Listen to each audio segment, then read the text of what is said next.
الأولياء والعلماء والصالحين سببا لنزول الرحمة وجعل جمعنا عند نصر مولدهم ومناكبهم وسيلة لوجود البركة واستجابة الدعوة والصلاة والسلام على من لا نبي بعده قطب البداية والنهاية سجارة الأصل نورانية ولمعة الغضة الرحمانية سيدنا ونبينا وقدوتنا ومولانا محمد ابن عبد الله النبي الرحمة الحبيب العالي القدر العظيم الجاه وعلى آله وصحبه ومن تبع سنته من يومنا هذا إلى يوم البعث والنهضة. أما بعد، حضرة الأعزاء الكرماء والفضلاء سادتنا المشايخ والعلماء والزعماء أعزكم yang kami muliakan, kita muliakan bersama orang tua guru kita, beliau Romo Kiai Mokhtar Al-Ghazali, Bapak Haji Asfi Asbarah Sabarlah, Bapak Haji Sultan selaku pengurus Jamiah Syariah Kecamatan Cengkareng, para sesepuh PKM Masjid, Ketua RW, Ketua RT, tokoh masyarakat, tamu undangan, semuanya yang hadir rahimahumullah. Alhamdulillah pada malam hari ini di malam Jumat terakhir penghujung bulan Sya'ban kita dipertemukan oleh Allah dalam tempat yang mulia, salah satu rumah Allah di muka bumi, yaitu masjid, dalam acara yang mulia istighothah, mengharap turunnya rahmat, mengharap turunnya pertolongan dari Allah. Semoga kita sekalian yang hadir khususnya diampuni dosa-dosanya oleh Allah, diberkahi hidupnya, dan diberi kekuatan, kemampuan untuk menjalankan semua ibadah yang ada di bulan Ramadan.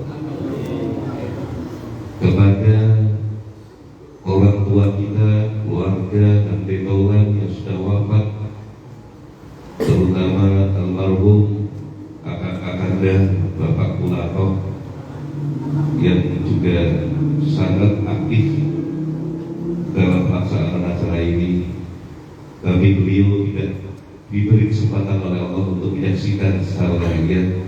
Saya yakin di alam kubur sana, di alamnya sana, beliau menyaksikan, dan saya yakin beliau sangat tergembira malam hari ini karena apa yang kita lakukan adalah kebaikan, dan Allah balas lipat gandakan pahalanya mengalir kepada beliau. Orang tua kita yang telah wafat, saudara kita, keluarga besar Jamiah yang tentu malam hari ini tidak bisa hadir, insya Allah malam hari ini mendapatkan usulan rahmat dari Allah. Kepada bangsa kita, bangsa Indonesia, negara Indonesia, semoga Allah jauhkan dari segala macam mara bahaya balak, baik balak itu muncul dari bumi, turun dari langit, corona, covid, juga balak berpecah belah, pecah belah. Semoga Allah satukan hati bangsa kita, tetap bersikukuh dalam negara kesatuan Republik Indonesia. Siapapun yang punya niat jahat untuk keutuhan negara dan bangsa kita, semoga Allah sadarkan. Kalau tidak mau sadar, Allah binasakan. Siapapun yang punya niat untuk pecah belah persatuan bangsa kita. Hadirin wal hadirat rahimahullah. Salah satu di antara orang yang tidak mendapatkan rahmat ketika malam disusahkan adalah kemarin kita sudah melewati malam itu, malam yang luar biasa, karena malam disusahkan 300 rahmat yang Allah diturunkan di muka bumi. Satu rahmat yang Allah yang diturunkan menjadi penyebab dunia ini ada kasih sayang. Ada kasih sayang antara orang tua terhadap anak, ada hormat anak kepada orang tua, ada kasih sayang antara orang tua terhadap anak, juga di kalangan hewan-hewan. Bagaimana seekor macan, babi hutan, semuanya mempunyai rasa kasih sayang terhadap anaknya. Maka kata pepatah, segalak-galaknya harimau tak mungkin memaksa anaknya. Itu bagian dari satu rahmat Allah yang Allah turunkan di muka bumi. Di malam disusahkan kemarin, Allah turunkan lebih dari 300 rahmat, sehingga pada malam hari itu semua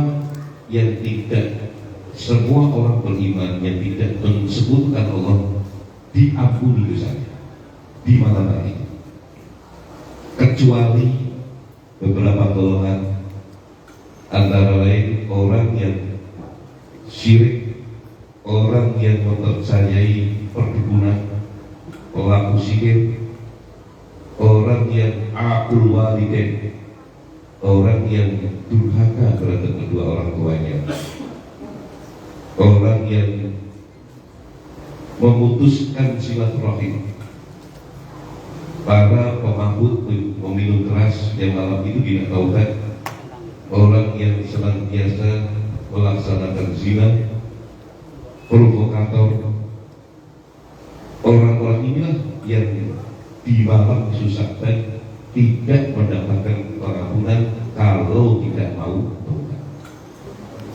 Mudah-mudahan kita tidak termasuk golongan itu, sehingga di malam disusahkan kemarin sudah mendapatkan ampunan rahmat, dan ini di malam terakhir, malam Jumat terakhir menjelang bulan Ramadan kembali dibersihkan, sehingga menghadapi Ramadan dalam keadaan ringan, dan insya Allah bisa menggapai Lailatul Qadar, dan nanti di Idul Fitri benar-benar minal a'idin al-faizin al-mahduri, golongan orang-orang yang kembali bersih, orang-orang yang al-faizin beruntung karena bertemu Ramadan dan diberi kemampuan oleh Allah untuk menjalankan ibadah di bulan Ramadan. Itu antara lain. Jadi kalau di bulan atau hari-hari ini istiqomah kepada Allah sangat tepat sekali, karena di detik-detik inilah Allah mulai buka pintu rahmatnya. Di detik-detik akhir bulan Sya'ban, lebih-lebih nanti setelah memasuki Ramadan, di bulan Ramadan setiap menit, setiap detik Allah ampuni hambanya. Bahkan kita bergembira saja dengan datangnya Ramadan sudah merupakan anugerah yang luar biasa. Di bulan Ramadan tidur saja dinilai ibadah kalau tidurnya tidak meninggalkan kewajiban dan tanggung jawab. Kalau tidurnya daripada ngobrol yang tidak, kalau tidurnya daripada bermaksiat, maka lebih baik itu. Kalau tidurnya diniati nanti malam biar terawihnya semangat, nanti malam biar sahurnya tepat dan bisa menjalankan sholat mulai, jelas tidurnya ibadah. Oleh karena itu, mumpung sebelum Ramadan datang, mari saling sama-sama bermuhasabah. Apakah sudah siap jiwa kita? Apakah sudah kembali kita tahu bagaimana syarat rukun persiapan menghadapi Ramadan? Jangan sampai Ramadan lewat kita tidak dapat apa-apa. Jangan sampai Ramadan lewat kita tidak menggapai apapun. Karena puasa adalah ibadah. Ibadah tidak mungkin sah kalau tidak tahu syarat dan rukunnya. Itu yang dinamakan fikih.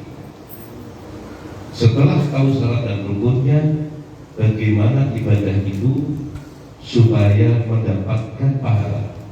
Pertama, sah dan batal itu harus tahu. Yang kedua, bagaimana ibadah ini, puasa ini bisa utuh. Maka diceritakan dalam berbagai hadis, puasanya orang awam kayak kelas saya, yang tidak makan, yang tidak minum, tidak melakukan yang membatalkan puasa. Nanti puasanya orang-orang khusus, dia tidak berpuasa semuanya. Penciumannya puasa, matanya puasa, tangannya puasa, kakinya puasa. Sampai nanti kuas, khususnya orang khusus, sampai dengan akal dan perasaannya serta hatinya sudah puasa. Sehingga mereka, para beliau ini, membayangkan pun tidak.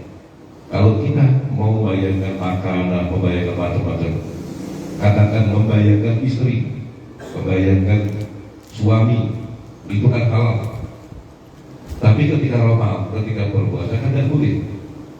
Suami itu halal, istri itu halal, makanan-makanan kita halal. Tapi ketika puasa kita nggak boleh minum. Nah, bagi orang puasa membayangkan pun mereka tidak, karena semuanya berpuasa. Nah, minimal untuk kita ngerti yang membatalkan, kemudian yang kedua ngerti yang menggugurkan pahalanya puasa. Salah satu di antaranya agar Ramadan kita berhasil, penyakit-penyakit yang tadi disebutkan ketika disusahkan dan diampuni oleh Allah, barangkali di antara kita masih ada yang seperti itu. Mumpung sebelum Ramadan, ayo kita sambut. Sehingga dalam tradisi Islam Nusantara, Islam di Indonesia ini, menjelang Ramadan begini biasanya ramai orang berziarah ke makam, betul kan? Antara itu supaya ketika Ramadan kita sudah meminta maaf, menyambung hubungan silaturahmi kepada orang tua kita yang sudah wafat. Nah, kalau masih hidup ya luar biasa. Andaikan karena panjenengan ada di luar kota, mungkin belum tentu bisa langsung pulang. Ya minimal telepon kepada bapak, kepada ayah, ibu, keluarga di sana. Kalau tidak punya kesempatan untuk pulang duluan, tanggung nanti mudik aja sekalian. Telepon, Pak, Bu, ini mau puasa, saya mohon maaf atas segalanya. Kemudian mohon doanya, mudah-mudahan Ramadan diberi kemampuan oleh Allah menjalankan berbagai ibadah-ibadah di dalamnya. Minimal seperti itu. Kalau sudah wafat, jaraknya jauh, umpamanya teman-teman yang merantau dari Sumatera, dari Jambi, mungkin mau ke sana nggak mampu atau waktunya dan sebagainya, ya minimal Jumat terakhir. Kalau ini lewat, ya besok nggak apa-apa. Ayo sama anak-anak kumpul di rumah, ayo bacanya sih, baca tahlil. Nah, kenapa Pak? Ada apa Pak? Kita khususkan untuk balik di sana. Ini kan Bapak mau ke sana cuma kesempatannya nggak ada, karena waktu kerjanya penuh, atau mungkin macam-macam ya, ada yang bukan transportnya, ongkosnya, macam-macam. Udah kita kumpul aja. Ini malam Ramadan, kemungkinan malam Sabtu atau malam Minggu, malam Ahad. Nanti kita nunggu keputusan sidang isbat. Nah, ayo kita bareng-bareng baca yasin sekeluarga. Tahlil kita khususkan mbah-mbah kita, mbah dari bapak dan mbah dari ibu. Nah, mudah-mudahan nanti di bulan Ramadan ini kita bisa mudik, bisa ziarah ke sana. Jadi minimalnya seperti itu. Kepada teman-teman yang kebetulan umpamanya, aduh, ini saya di RT ini, di jamaah masjid ini, kok punya rasa yang gak enak terhadap Bapak Fulan, gak enak terhadap Pak Kiai Mokhtar Ghazali. Nah, pokoknya sebelum Ramadan, ayo kita silaturahmi. Pak Kiai, saya sempat seudut, sempat dengar begini. Nah, Oh itu salah paham. Kirain Pak Kiai kemarin itu ketika lewat rumah saya ketemu saya nggak nyapa, kirain sombong. Ternyata Pak Kiai sedang konsentrasi, jadi nggak tengok-tengok. Nah kadang-kadang gitu ya. Kadang-kadang kita ketemu orang kok di sapa nggak nyapa, apa sombong atau gimana? Ternyata beliau sedang memikirkan apa, konsentrasinya sedang tidak fokus dan seterusnya. Sebelum Ramadan ayo kita apa-apa. Nah ini salah satu cara untuk mengetuk pintu langit. Karena kita berdoa seperti apapun, istiqomah seperti apapun, kalau di antara kita masih ada permusuhan, ada hakul adami, masih saling tuding, masih saling ngomong di belakang, belum ikhlas-ikhlasan, langit nggak kita buka. Doa itu mudah sekali dijaga dengan ketentuan tadi. Maka paling gampang kalau menjelang tidur, kalau Anda ingin jadi orang yang dikasih Allah, menjelang Anda tidur, Anda baca selawat, kemudian Anda berdoa pakai bahasa daerah nggak apa-apa. Ya Allah, malam ini, detik ini, aku ikhlaskan semua orang yang pernah menyakiti aku. Biar minta maaf, saya ikhlaskan.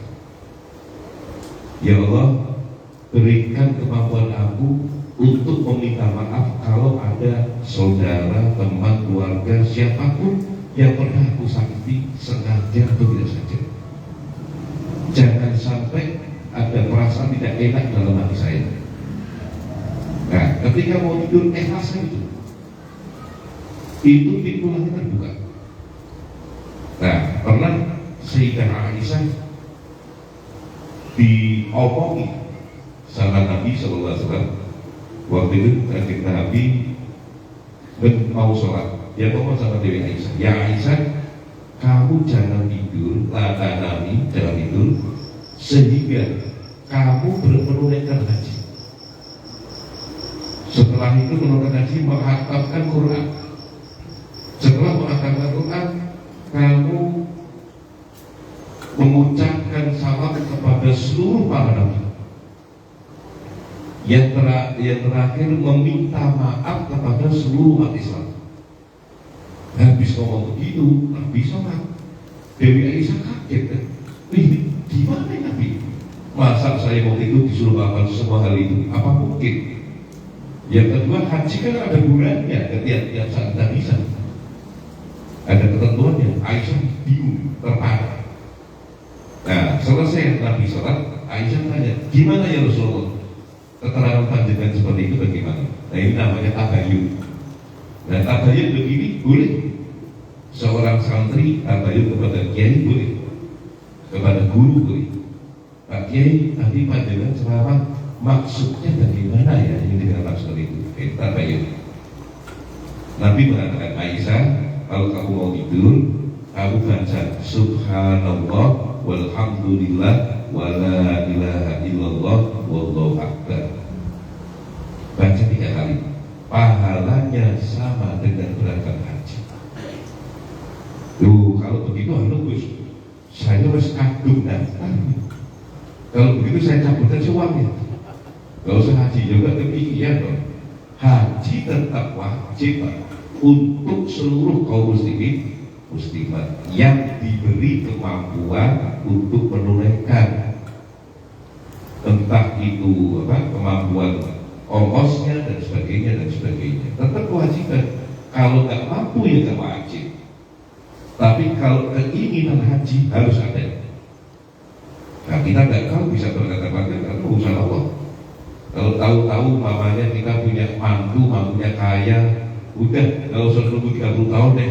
Bapak ibu saya angkatkan, kata menantunya. Berapa sekarang gaji roda, gaji kelas berapa? 200 juta, 2 orang 400 juta. Dan kakak, nggak tahu semua kan? Atau yang belum nikah punya mertua yang sayang, nggak tahu juga. Itu macam-macam, sababnya itu macam-macam. Nah maka jangan putus asa, minta bisa haji jumlah, bisa ziarah ke Mekah. Itu salah satu yang harus ditanamkan setiap orang Islam ingin menunaikan haji. Nah, pahala ibadah haji bisa kita dapatkan selain itu kalau kita baca subhanallah walhamdulillah wala ilaha illallah wallahu akbar, dibaca 3 kali menjelang tidur.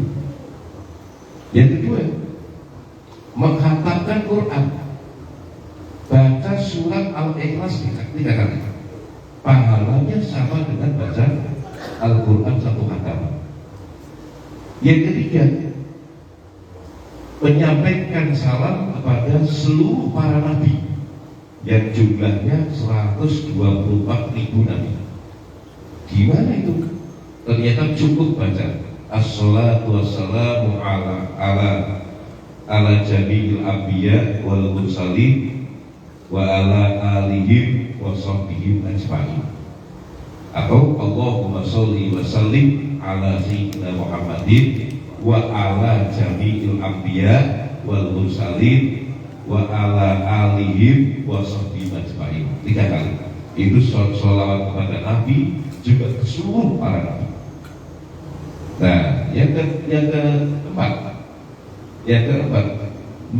meminta maaf kepada seluruh kaum muslimin, orang tua dan kaum muslimin. Ya cukup baca Allahumma ighfirli wa liwalidayya wa li jami'il mu'minin wal mu'minat wal muslimin wal muslimat al ahya'i minhum wal amwat. 3 kali. Nah ini kan ringan sekali, gak ada 2 menit diamalkan. Syukur-syukur tidurnya dalam keadaan wudu. Nah, bukan wudu terus itu bukan ya, wudu selesai kalau tidur.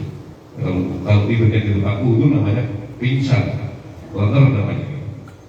Wudu kemudian tidurnya pakai adab, tetap menutupi aurat dan seterusnya, kecuali sedang melakukan nafkah batiniah. Kalau pasangan suami istri, kalau sendirian kayak Kang Dori itu atau punya istri, tapi kan di sini istrinya dengan Dori ya. Istrinya kan di Tegal sana, jadi di sini jomblo lagi beliau. Nah itu bisa dipakai kan. Nah tidur dalam keadaan suci, pakaiannya suci, kemudian baca tadi syukur-syukur, baca selawat saat tidurnya. Insya Allah berpotensi ketemu mimpi ketemu Nabi SAW. Nah yang penting tadi, ketika baca Allahumma ighfirli wa liwalidayya wa li jami'il mu'minin wal mu'minat wal muslimin wal al-ikhlas, ya Allah aku ridho, aku ikhlas. Malam ini sebelum aku tidur ya Allah, aku ridho ikhlas semua kaum muslimin, semua orang Islam yang pernah punya salah kepadaku, pernah menyalahi aku ridho ikhlas dunia akhirat. Minta maaf atau minta maaf. Dan mohon ya Allah, kalau saya punya salah sengaja aku maafkan itu. Nah, itu. Jadi tidur ini kita sudah tidak membawa dendam sedikitpun kepada seluruh kaum muslim.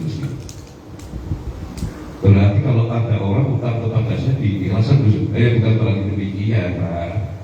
Umpamanya kausan bisnis, terus utang saya di ikhlasan, ya nggak demikian. Tidak harus seperti itu. Urusan utang piutang ya tidak lagi. Maksudnya utang piutang kan muamalah. Kalau ada orang salah dan sebagainya. Jadi ketika kita tidur sudah nggak bawa beban, macam-macam. Ini salah satu untuk menurunkan rahmat Allah. Salah satu menurunkan rahmat Allah. Bahkan itu langit salah satunya itu. Insya Allah kalau kita sekeluarga seperti itu, rumah itu yang luar biasa. Nah, termasuk tadinya sholawat. Kenapa dalam sholat kita di dalam tahiyat kita baca Assalamu alayka ayyuhan nabiyyu wa rahmatullahi wabarakatuh. Kita kedua malaikat. Di Fatihah kita baca Iyyaka na'budu wa iyyaka nasta'in. Iyyaka na'budu hanya kepada Engkau ya Allah, na'budu kami menyembah. Nah, kalau dibalik, nak butuh iyaka, nak butuh kami menyembah iyaka kepadamu.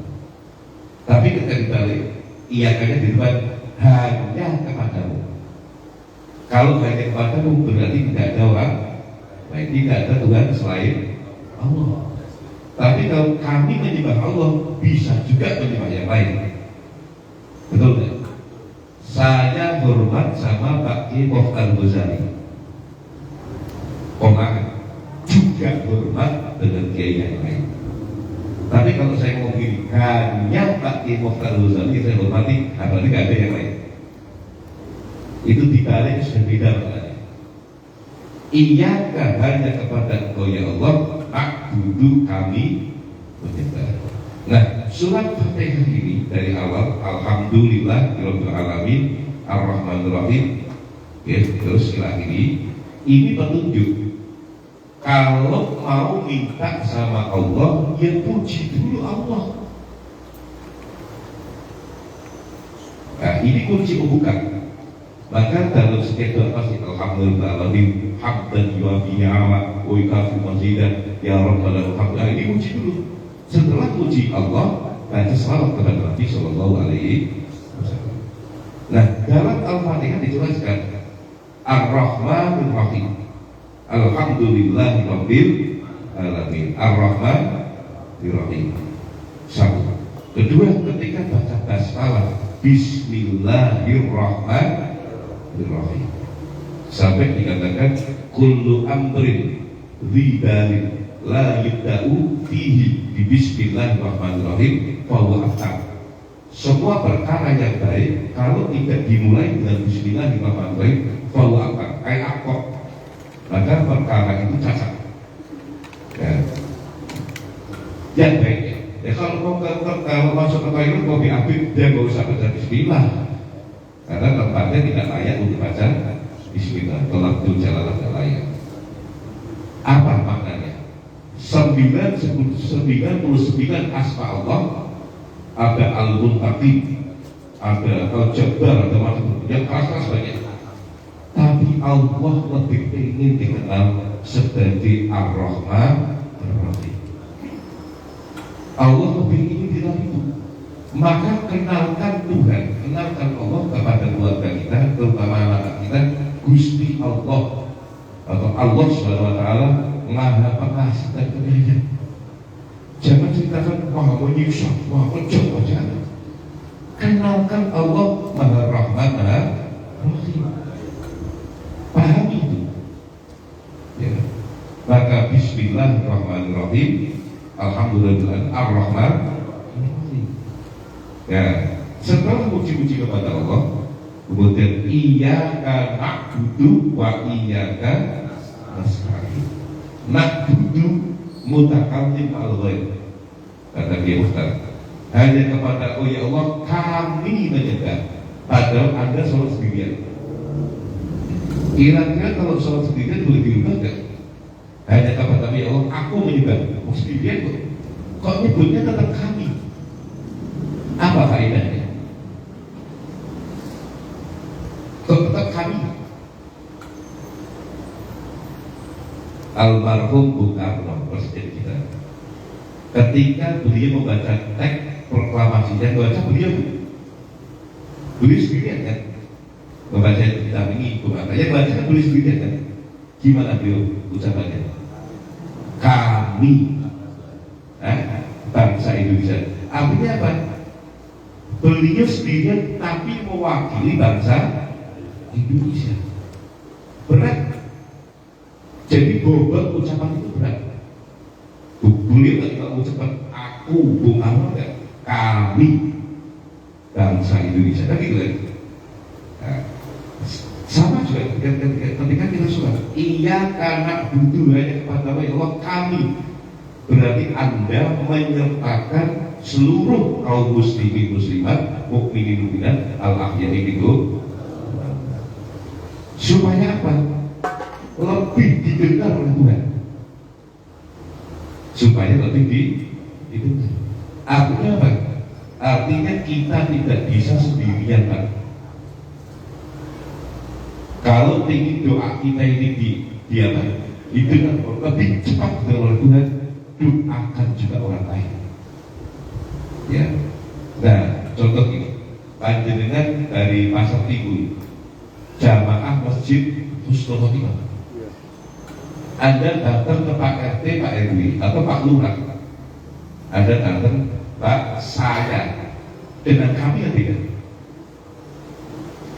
Pak Lurah, kami jamaah masjid Husnul Khotimah. Oh, Anda sendirian? Ya, saya mewakili jamaah masjid Husnul Khotimah. Apa buktinya? Ini, kami mohon Pak Lurah nanti malam Jumat datang ada acara. Bisa tadi? Saya mewakili jamaah. Ini undangannya dan sebagainya. Dengan Anda datang sendiri ke Pak Lurah, tolong hadir ya di tempat saya acara walimah. Mungkin sama-sama tidak kenal Pak Lurahnya, sama-sama tidak kenal. Akan lebih beratnya itu mewakili masjid Husnul Khotimah. Walaupun orangnya kenal. Nah, terus buktinya mewakili. Ini undangan dari panitia. Pak Lurah kalau ada waktu dimohon untuk bisa hadir memberikan sambutan. Beda kan? Berarti ketika ia karena butuh meskipun sendirian, ada bagian dari keluarga besar kaum muslimin muslimah sakdunyo. Nah, setelah itu baru proposal wa iyyaka nasta'in, dan hanya kepada Allah nasta'inu kami mohon ini teori Pak, jangan dibalik. Jadi, kalau doanya ingin manjur, nak budu dulu, baru nasta'in. Pak Kiai, saya datang minta tolong, ada apa ini? Tanah saya di sana di rumah di kampung, mudah-mudahan kena proyek tol. Loh, kenapa kena proyek tol? Karena gantinya ganti untung, bukan ganti rugi. Tanah saya itu di tengah hutan. Itu kalau dijual nggak laku, ngapain beli di sana? Tapi kalau nggak tol lewat, jadi naik harganya. Kena ganti untung Pak Kiai. Berapa meter? Sekian hektar, Masya Allah. Nah, berarti kan minta tolong kan? Nanti kalau berhasil Pak Kiai, saya nadar 5 hektar itu yang 1 hektar saya nadar, saya berikan kepada pondok pesantrennya Pak Kiai umpamanya. Atau kita bagi 5, yang 1/5 masjid seperlima TPI, 1/5 masjid sekolah, saya bagi. Tapi nanti kalau laku, betul nggak? Umum nggak itu? Umum berarti dibalik dong. Iyyaka nasta'in baru iyyaka na'budu, berarti kebalik ayatnya. Terus dia tidak begitu datang ke Pak Kiai atau kemanapun ya. Pak Kiai, saya datang, ada apa? Saya punya hajat 5 hektar Pak Kiai. Berapa nominalnya 5 hektar? Ya kira-kira 50 M lah kalau laku semua. 50 M Pak. Kira-kira pramodnya berapa kalau 50 M? Ya, kira-kira berapa? Saya datang bawa uang Pak Kiai. Mau apa? Saya minta tolong didoakan. Ini saya bawa uang untuk infak atau sedekah atau wakaf pondok. Nah, ini baru wakaf, infak, sedekah, ibadah bukan? Ibadah. Iya karena butuh dulu, baru nasta'in balik. Kenapa doanya nggak maju? Ya karena ayatnya dibalik. Nak butuh dulu, baru nasta'in. Nah, perkara sesudah nanti laku, kemudian dia nadar, dia tasakuran, beda lagi. Alhamdulillah Pak Kiai, berkat doanya Pak Kiai berhasil, saya mau tasakuran, mau wakaf lagi. Dari sekian hektar saya ambil 5%-nya. Nah, kira-kira di akhir bantuan pondoknya Pak Kiai masih butuh kan? Oh, tinggal sedikit, silakan disempurnakan. Tadi sisanya masih banyak, tuh pondok sana masih ada, masjid sana, silakan jalan. So ini kan, ya.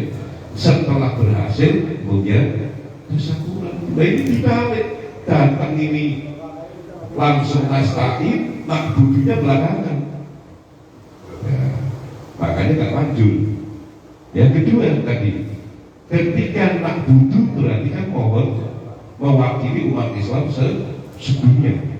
Ketika nasta'in juga sama. Coba, kenapa kita minta tolong doa sama Allah kok nggak begitu diijabahi? Kenapa? Coba lihat hubungan kita dengan saudara gimana? Hubungan kita dengan orang tua bagaimana? Hubungan kita dengan mertua bagaimana? Hubungan kita dengan tetangga bagaimana? Hubungan kita dengan sesama kaum muslimin bagaimana? Itu refleksi. Sebab kalimatnya nasta'in. Berarti kalau Anda tidak seperti itu minimal 5 kali ada bohong kepada Allah. Ketika saya sedang iya dan nasta'in hanya berkata ya Allah kami mohon pertolongan, hati saya ngomong kami seluruh muslimin ya, kecuali tetangga saya yang salah itu. Kenapa? Karena kemarin ketika pemilihan RW gak sama dengan saya. Kemarin ketika pemilihan pilpres gak sama dengan saya. Kemarin ketika pemilu legislatif gak sama partainya dengan saya. Ormasnya gak sama, ini gak sama. Nah, sehingga semua muslimin ya, kecuali dia. Kecuali fulan. Kenapa fulan? Sama-sama Pak Kalau sate. Gara-gara dia jualan sate di pondok sana, ini sekarang dagang saya berkurang. Pelanggan saya banyak ke sana. Kecuali dia itu punya warteg baru. Gara-gara dia buka warteg, sekarang blok sini ke sana, saya jadi berkurang. Betul tidak seperti itu? Nah, berarti ketika iya karena dua nasta'in tadi, wa iya karena nasta'in itulah pas.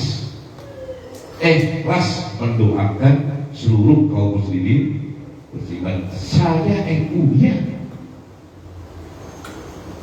Saya punya saudara Muhammadiyah.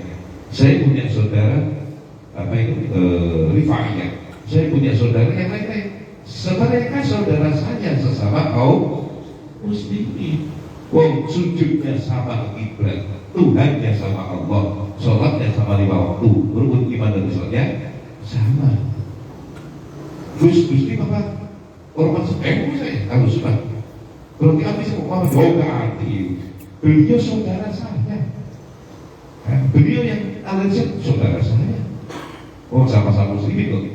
Nah, kita fastaghfirullah boleh. Saya orang yang bagaimana? Itu biar menarik di daerah pasar itu. Bagaimana?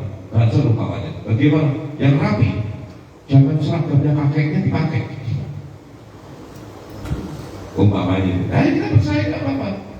Kita punya sekolah Muhammad yang rapi. Saya harus lebih rapi. Nggak apa-apa. Dalam rangka fastaghfirul bukan bermusuhan.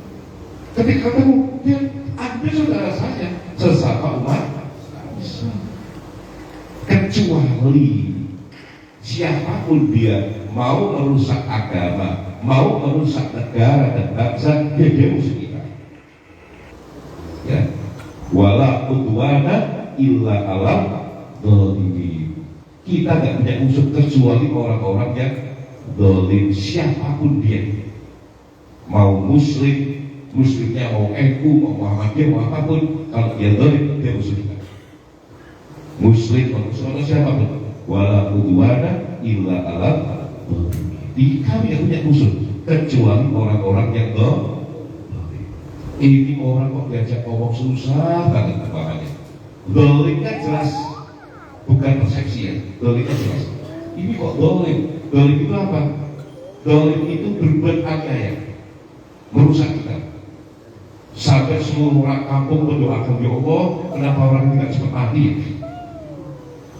Begitu mati, musola kita jangan alhamdulillah. Sudah kami tunggu-tunggu ya Allah kapan matinya. Karena apa? Zalimnya jelas. Nah kalau begitu boleh mati musibah. Boleh didoakan. Kenapa? Orang ini gara-gara orang satu ini kampung sini miras nggak selesai. Gara-gara satu orang ini oke nggak selesai. Gara-gara satu orang ini korupsi nggak selesai. Gara-gara satu apa? Kerusakannya jelas. Wala udwana illa ala dzalimin. Dia non muslim tapi baik. Nah ini di sini banyak non muslim kan? Nah, dia di pasar, dia baik, dia bertetangga baik. Kalau itu dilukai kata Nabi, man ada dirinya, fakot ada. Dan siapa siapa yang menyakiti non muslim dan hidup damai di tengah-tengah kita, kata Nabi, sama dengan menyakiti aku. Sama dengan menyakiti Nabi, bukan. Betapa Islam sangat menjaga itu. Nah, doa kita kok gak mustajab, kenapa? Apakah hubungan kita sesama saudara sudah baik? Sesama keluarga, tetangga, sesama umat Islam? Kita bersaing boleh. Oh, saya PKB Islam, P3 Islam, PKS Islam, PDI mayoritas Islam, Golkar Islam. Silakan bersaing apa-apa. Tapi jangan sampai mempunyai rasa bermusuhan. Ayo, ini DKI bagaimana biar maju? PKB punya konsep apa? PDI apa? Ayo jual kepada masyarakat. Sama-sama demi kebaikan DKI, umpamanya seperti itu. Ayo tidak apa-apa. Nah, tapi tidak saling memusuhi, karena dalam sholat iyyaka na'budu wa iyyaka nasta'in. Nah, kemudian nanti ayat assalamu alayka ayyuhan nabiyyu wa rahmatullahi wa barakatuh. Ini konsep yang luar biasa. Setelah dari usolli, setelah dari iftitah baca Fatihah, kita sudah ikhtiar semuanya dengan sebaik-baiknya. Di ujung sholat kita, assalamu alayka ayyuhan nabiyyu wa rahmatullahi wa barakatuh. Apa manfaatnya? Kita uluk salam sama Nabi. Kira-kira Nabi jawab gak? Kalau kita tahu salam itu sunnah, yang disalami wajib jawab. Siapa yang mengatakan? Nabi Shallallahu Alaihi Wasallam. Kira-kira Nabi kalau kita salami dari masjid Husnul Khotimah ini, assalamu alayka ayyuhan nabiyyu wa rahmatullahi wa barakatuh, Nabinya sudah wafat, ada di kota Madinah, sekitar 12 jam perjalanan kalau pakai pesawat. Kira-kira dengar gak jalan? Dengar gak kira-kira? Apa dalilnya? Sudah wafat di Madinah, Anda dari sini assalamu alayka, dengar gak Nabinya? Kalau Nabinya tidak dengar, berarti perintah itu ngawur. Logika, berarti perintah itu ngawur. Ngapain gak ada manfaat untuk dibaca? Kenapa dibaca setiap sholat dalam tahiyat? Yang benar siapa? Yang benar Allah. Allah yang perintah. Kalau Allah perintah berarti pasti ada manfaatnya. Bukan kira-kira, pasti ada manfaatnya. Yang kedua, pakaikan domirnya memotong hadir. Alaika. Alaika itu kalau Nabi yang di hadapan kita, jauh di Madinah dan sudah wafat. Berarti kalau Anda baca assalamu alayka ayyuhan nabiyyu wa rahmatullahi wa barakatuh, Allah dekatkan ruhnya Nabi seperti berada di hadapan. Itu namanya. Sehingga oleh para ulama tadi ya, dalam pembacaan maulid, baik itu berjanji, situduror, tiba, burdah, syaratul anam dan lain-lain, ada ya Nabi salam alaika, ya Rasul salam alaika, ya Habib salam alaika, salawatullah alaika. Itu dalilnya, sehingga berdiri semua. Kemudian kita pakai wewangian, ada yang pakai bukur, dupa, minyak wangi, ada yang pakai kembang melati disebarkan. Karena kita merasa bahagia, insya Allah salam kita ini didengar dan dihadiri oleh ruhnya Nabi Sallallahu Alaihi Wasallam. Dalilnya kan juga kalau nggak hadir, ngapain kita baca itu? Assalamualaikum ayyuhan nabi, ngapain baca itu?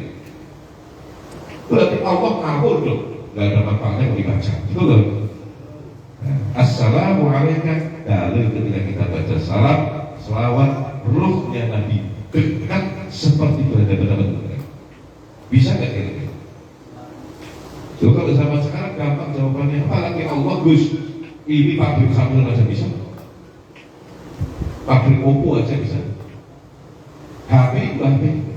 Sekarang pakai Android semua kan. Nah, kita tinggal pencet WA saudara kita yang sekarang sedang umroh, telepon dari sini, langsung bisa berhadapan-hadapan ngomong. Gak ada satu menit yang pindah ucapan. Bisa jam berapa sekarang di Mekah? Jam apa kamu?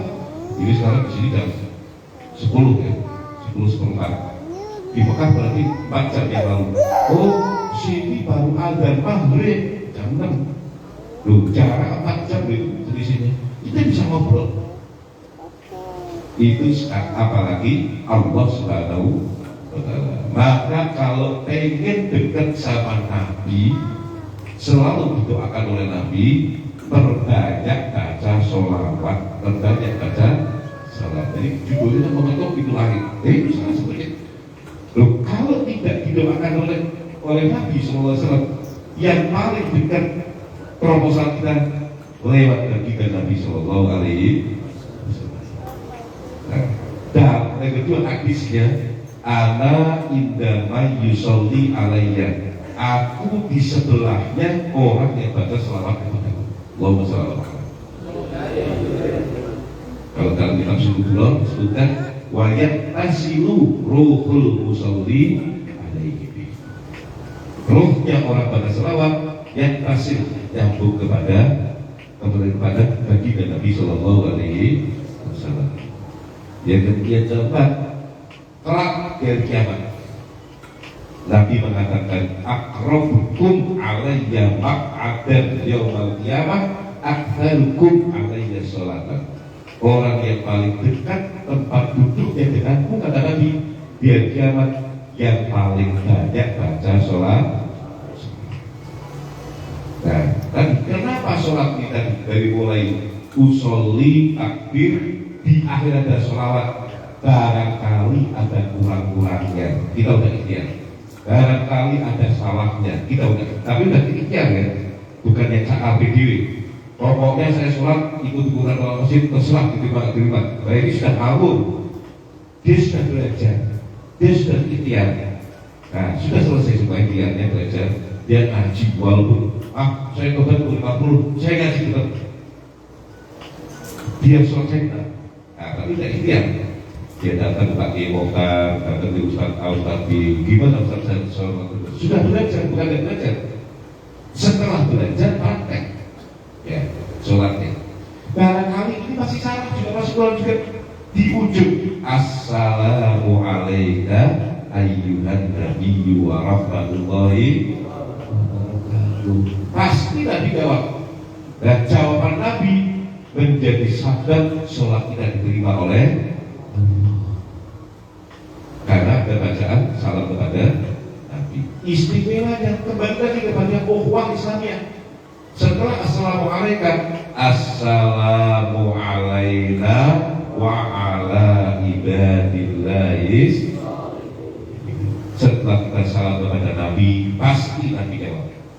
Nah, yang kedua ini assalamu alaina, salam sejahtera, keberkahan, keselamatan semoga senantiasa tercurahkan alaina kepada kita. Siapa kita?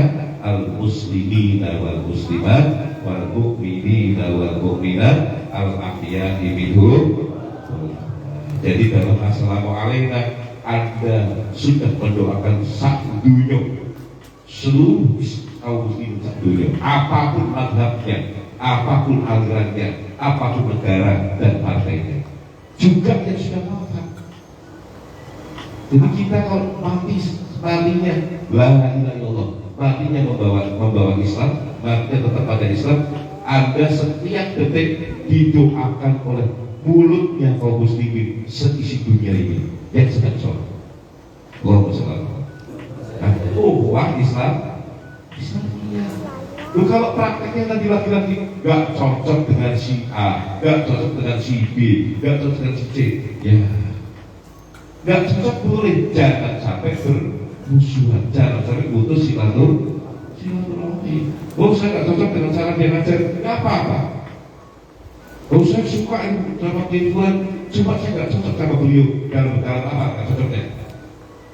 Ketika ketika cerita berbangsa dan bernegara. Nah, ya nggak apa-apa.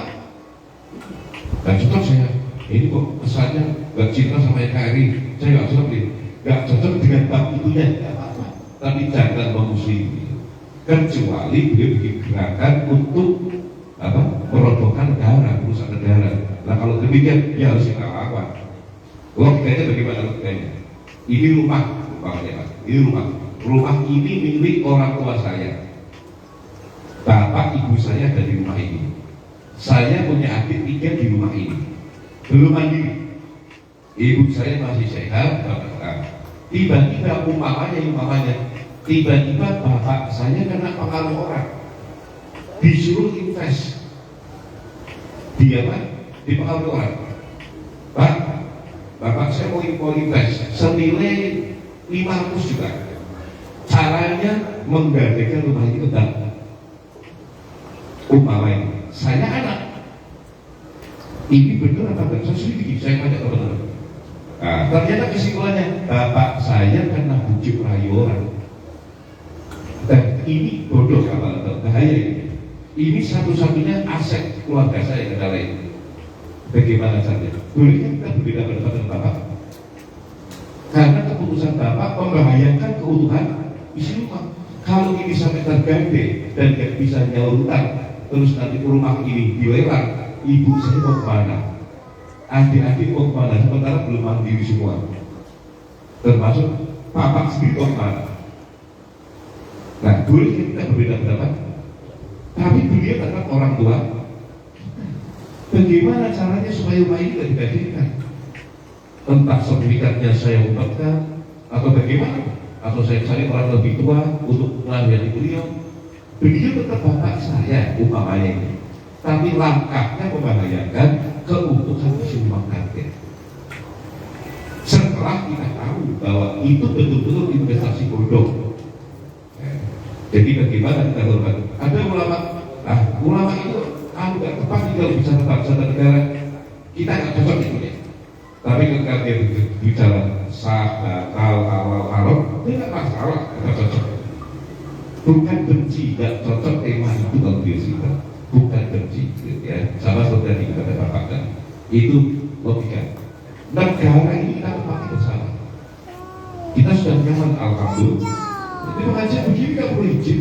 Tinggal kasih tahu sama Pak Lurah, Pak RT, Pak RW, nggak perlu kasih izin. Kecuali pengajiannya jam 1 ke atas. Saya yakin jamaahnya hadir pun akan gelisah. Jam 12 baru mulai. Zaman kata muslim yang sama-sama waktu itu gelisah. Itu loh kan? Saat awal istirahat. Dan nanti Ramadan gimana Gus? Ramadan silahkan Anda mau ngaji malam puasa habis tarawih sampai subuh nggak masalah. Tapi kalau pakai pengeras suara ya jam 10 maksimal jam 11 dimatikan. Nah gitu. Saya ini DKM tidak larang kalau kamu ngaji sampai subuh nggak apa-apa. Jangan pakai TV. Speakernya ya jam 10 atau 11 dimatikan. Kamu ngaji sendiri juga masalah. Nah, kasihan tetangga. Gak cuma kalau muslim juga besok mau kerja, besok mau sahur jam 11 saatnya istirahat. Betul nggak Pak? Bukan berarti Quran bagus. Kapanpun ini negara Islam, bahaya nggak begitu. Anda mau sholat silahkan di mana pun nggak apa-apa, tapi jangan ke jalan raya. Betul nggak? Itu di sana ini nggak tepat. Oh ada tempatnya kok, ada masjid, ada musola, ada macam-macam. Bahwa ini orang awam di jalan raya, tolak dia sholat. Ya kalau ketabrak jangan salahnya tabrak. Saya orang Islam, saya mau naik kereta ke pesawat, berapa pesawat bayarnya?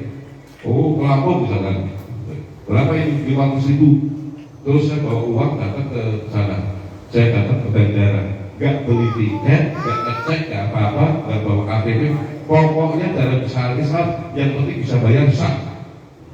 Anda praktek begitu, jadi ketawain orang, betul betul. Karena ada aturannya. Nah, belinya minimal kurang berapa jam. Salahnya bagaimana, ada ketentuan KTP atau SIM atau apa, daftar dulu. Setelah tadi 1 jam sebelumnya tiketnya dibawa, kemudian boarding dan seterusnya, baru bisa masuk. Dan itu kan ada ketentuannya. Nah, yang urusan seperti itu itu urusannya pemerintah. Selagi aturan seperti itu tidak bertentangan dengan agama, Anda wajib taat. Ya, kita wajib taat. Dalilnya mana saat? Kok dalilnya mana? Ati'u Allah wa ati'u Rasul wa ulil amri minkum. Kenapa ulil amri tidak dikasih ati'u? Karena taat kita kepada ulil amri kaitannya dengan Allah dan Rasul. Sekarang kita pakai sepeda motor, diwajibkan pakai helm, malah dalam agama kan? Melanggar nggak? Enggak kan? Ya berarti wajib. Nah, di jalanannya ada lampu merah, hijau dan sebagainya itu, lampu lalu lintas. Kita taat dengan itu melanggar agama kan? Tidak, berarti wajib. Supaya apa? Supaya tertib. Dan sekarang dulu suasana cukup giring, sekarang ada sertifikat. Untuk apa? Supaya lebih tertib. Baik, aturan pemerintah yang tidak melanggar agama wajib hukumnya bagi kita untuk taat. Nah ini harus mana aturan agama, mana pemerintah dan seterusnya. Terus sekarang kalau nggak ada lampu merah, terus nggak ada hukuman, kena tilang, seperahu kita mau nyadar itu betul apa enggak? Nah itulah harus paham dan mana yang syariat, mana yang aturan pemerintah. Nah ini kalau dipahami indah, sehingga Rabbana atina fid dunya hasanah wa fil akhirati hasanah wa qina ada badal hasanah di dunia, hasanah di akhirat. Yang terakhir sudah ditutup. Untuk perintah-perintah Allah, aturan Allah, kita harus menanamkan dalam diri kita satu, dunia ini ciptaan Allah, manusia ciptaan Allah. Nah, yang paling tahu masalahnya manusia dan dunia ini adalah Allah. Saya mau tanya, saya beli sepeda motor PCX. PCX itu udah ya? Udah ya? Nah, apa ya? Udah. Nah, kalau kita beli di dealer, pasti dikasih buku petunjuk pemakaian, betul? Kalau kita ikuti buku petunjuk itu, PCX kita aman kan? Bagus kan? Anda beli PCX, buku itu ada robek-robek. Ngapain pakai ini? Anda kemudian merawat PCX dengan apa? Dengan buku perawatannya trik tronton. Pas kayak kira-kira bodol. Yang tunggu lama 1 tahun bodol. Ini ganti olinya sesuai dengan trik tronton. Berapa puluh ribu baru ganti. Olinya oli standar dia. Triknya pakai apa? Pakai solar. Padahal PCX pakai pertalite. Terus ada isi solar. Wassalam. Nggak tunggu lama itu langsung ganti. Betul lah Bapak? Sama, kita manusia diciptakan Allah di dunia ini, alam dan isinya. Oleh Allah dikasih buku petunjuk namanya Al-Quran. Penjelasannya manusia. Siapa? Nabi Muhammad Sallallahu Alaihi Wasallam. Dulu orang kafir berkata, loh Nabi kok masih makan? Malah dia ada Rasul. Ya guru dan ta'am, wa yusuna dan aswak. Lu Nabi kok masih pasar, kan kok makan minum. Nah ini orang radikal. Jadi sekarang gini, kalau Nabi-nya ganti malaikat gimana? Ada suatu malaikat gak tidur, gak makan, gak kawin, ya gak mungkin bisa dulu. Maka dikasih Nabi-nya manusia karena kita manusia. Al-Quran bisa diamalkan oleh seorang manusia yang bernama Muhammad. Ini contoh. Laqad kana lakum fi Rasulillahi uswatun hasanah. Contoh pertama, kalau Anda ikuti Al-Quran, Anda seperti Muhammad. Sehat di dunia, sehat juga hasanah fil akhirah. Apa yang dilarang oleh Al-Quran? Gak boleh gini dengan keras dan seterusnya. Yang kedua kewajibannya apa? Ya sholat, ya puasa dan seterusnya. Kalau itu dijalankan dengan benar, pasti di dunia hasanah, wa fil akhirati hasanah. Mungkin itu yang bisa saya sampaikan. Mohon maaf atas segalanya. Mudah-mudahan doa kita, selawat kita, zikir kita pada malam hari ini jadi sababiah turunnya rahmat. Dan mudah-mudahan kembali lagi saya tegaskan orang tua, saudara semuanya yang sudah wafat malam ini diampuni Allah, kuburannya dijadikan rombongan pilihan ujian, dan anak-anak kita kelak dijadikan anak-anak yang soleh dan solehah. Dan saya atas nama pribadi mohon maaf apabila dalam penyampaian, dalam kita bergaul, berjamiah ada hal yang kurang, itu semua karena kelemahan pribadi kita, mohon dimaafkan. Demikian, wallahu a'lam bishawab. Assalamualaikum warahmatullahi wabarakatuh.